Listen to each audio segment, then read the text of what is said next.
But first and foremost, I would like to say that I am somewhat back. I don't know for sure yet, but I cannot skip on this chapter review. So let's get into it. So first and foremost, that it is officially confirmed that King Ja Rule, the other part of Ja Rule, the longer one, was actually killed by Big Mom at that time of the flashback in Whole Cake Island. Which, despite the fact that it being sad, I know Ja Rule was looking at this shit was like, yo, this is sad, but like, shit, I'm glad it wasn't me.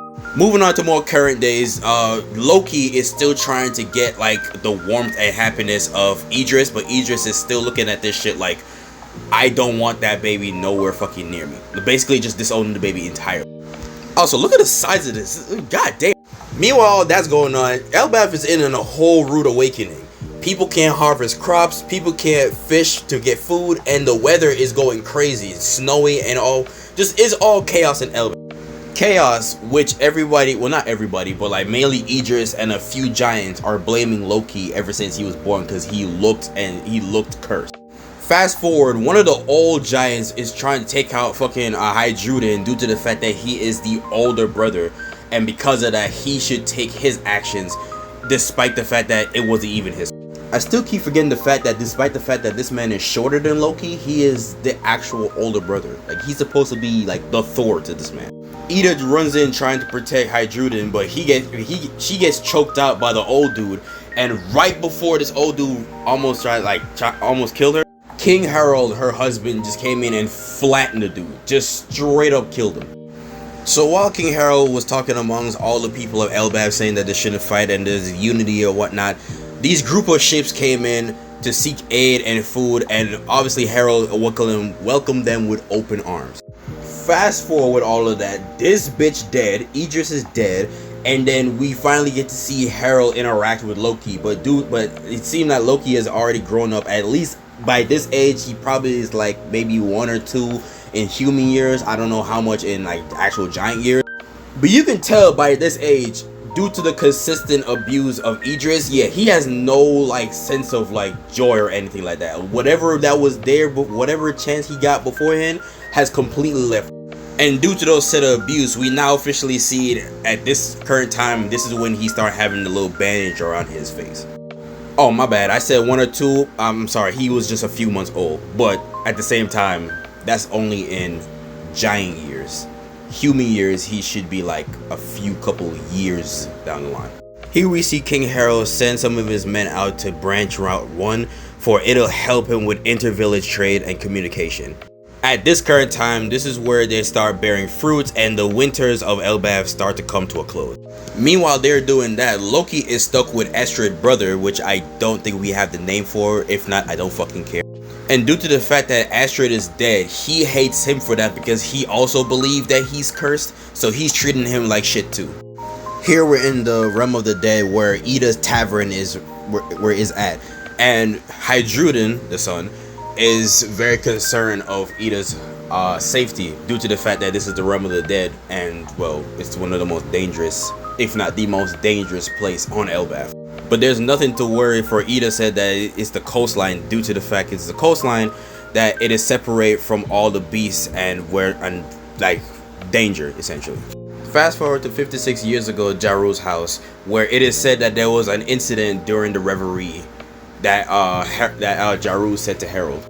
This is where we also get to hear that Ja Rule had a friend in Reverie that had him inside the Merry Joys. I don't know particularly who. It was never said who it was. We just know that King Harold had a friend who helped him get into Merry Joys. But King Harold wasn't really just there like in the open. He had to take cover because he is not welcome, you know, prejudice and all that whatnot. And because of that, he couldn't ask the questions that he wanted to ask to his friend because that would blow his cover. Ja Rule asks if Harold knows about the Galera Hammer companies, which are basically these giant shipments that are with Warhammers, which we have no fucking clue what those people are. Harold said that he heard about them, but he thought they were a myth, which Ja Rule straight up said no, they're real and they've been sending messages to Elbaf. In fact, the last message that they've sent to us was that they were captured like just the whole fucking fleet, of giants, including ancient giants, was just straight up captured. Harold asks if this is the world's government's fault, where Ja Rule responds that, well, doubt the fact that they faced great enemies, they sank like at a certain time in history deep into the oceans. So pretty much he's just saying it can be, but it might not be. However, he begins to say that there is a deeper reasoning for all of this, and it has nothing to do with Harold himself. That there are rumors that also heard that stories of frozen army giants somewhere in the world, and basically somewhere about in that set world, giants are regarded as, well, evil. We heading back to OAS Castle, where the brother of Idris is blaming Loki for basically killing his sister. So basically he still continues to hate Loki. As you can see up here, for every single time he grows, well, not every single time he grows, but as the days goes by, every event that happened that's considered to be bad luck, a tragedy, he keeps blaming on Loki for his existence. 48 years before present day, the village and the people drew closer till the turns and the nations stood together. As King Harold stands on stage talking about his dream of unity and just acceptance in the whole grand world, we come to this bottom of this random NPC giant targeting on Heidrun, saying that you must be grateful because, well, due to the fact that like royal blood, that Loki is going to be the next king right after Harold. Meanwhile, while King Harold's left for voyage, this little menace right here is out here beating up on all the guards with the same animal, the same animal that we saw in like the first like few chapters early on in Elbaf, just creating a fucking havoc. Heidrun tried to confront his little brother into stopping his chaotic actions, due to the fact that the whole purpose of King Harold's dream was to just like pretty much get rid of the old ways of shit like that. But Loki ain't even about that type of timing, so he ain't trying to hear none of that. Also, due to the fact of his impure blood, Loki looked at him as just a a disgrace. Loki doesn't even think he is worthy for him to call himself a son of Harold due to the fact of his impure blood, and just proceed to keep beating the shit out of him.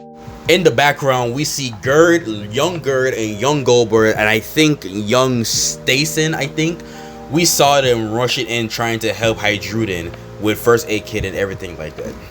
While they're treating Heidrun, Loki continued to call this man a pathetic weaklings, like filthy blood, but all that destruction couldn't fill the void in his heart, because at the end of the day, that's just like he's just doing that trying to seek pleasure, but that doesn't work. And then he falls off of the top floor of Elbaf and comes back crashing down back on the realm of the dead. A little bit of bleeding and shit like that, but we saw tears on his eyes and snotty nose, because he can't even die. This is where we get this massive fucking reveal. So during the distance, we saw a mountain cut and all the animals are barking directly at these said people. Loki wakes back up, or he gets up seeing these small tiny people. In the fray, we saw my boy Shiki, and we're seeing my fucking Whitebeard. They looked at Loki, confirming the fact that they're in Elbaf because due to his huge abnormal like size. But then Whitebeard continues to look at him and be like, he's oftenly more like a lot bigger than the rest of them.